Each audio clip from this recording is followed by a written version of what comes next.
Mchambuzi wa zamani wa shirika la ujasusi la Marekani CIA, Asif William Rahman, mwenye umri wa miaka 34, amehukumiwa kifungo cha miezi 37 jela, takriban miaka mitatu, kwa kosa la kuvuja nyaraka za siri za kijeshi kuhusu mpango wa Israel kushambulia Iran.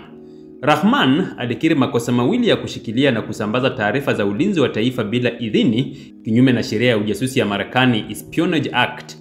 Mahakama ilibaini kuwa Rahman, akiwa na kibali cha juu cha usalama, alichapisha, kupiga picha na kutuma nyaraka za siri ambazo baadaye zilienea kwenye mitandao ya kijamii.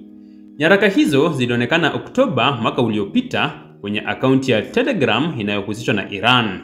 Zilikuwa na alama ya top secret na zilihusisha mawasiliano ya kijasusi kati ya mataifa ya muungano wa Five Eyes, Marekani, Uingereza, Canada, New Zealand na Australia.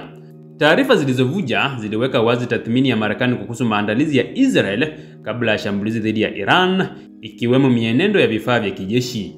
Pia kulikuwa na rejea kwa uwezo wa nyuklia wa Israel, jambo ambalo halijawahi kuthibitishwa rasmi na taifa hilo.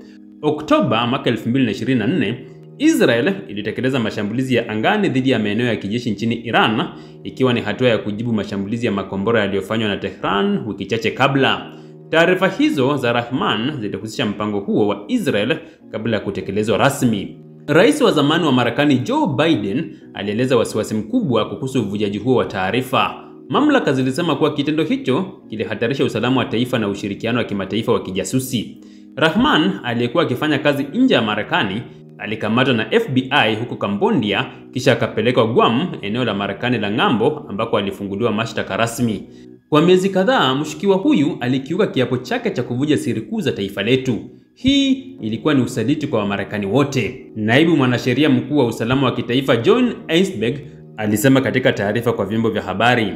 Kesi hii inajiri wakati ambapo mvutano kati ya Iran na Israel unazidi kupamba moto. Ripoti za hivi karibuni zinaonyesha kuwa Iran haijatimiza masharti ya wakala wa nyuklia duniani, huku pia ikitangaza mpango wa kuanzisha kituo kipya cha kurutubisha uranium. Wakati huo huo, Marekani imeanza mchakato wa kuhamisha sehemu ya wafanyakazi wa ubalozi wake nchini Iraq kutokana na kuongezeka kwa hali ya taharuki. Hukumu ya Rahman ni kumbusho kali kwa maafisa wa kijasusi kuhusu uzito wa kuhusika na taarifa za usalama wa taifa. Aidha, inadhihirisha changamoto zinazoikumba Marekani katika kulinda usiri wake wa kijeshi, hasa katika kipindi ambacho dunia inakumbwa na misukosuko ya kisiasa na kijeshi.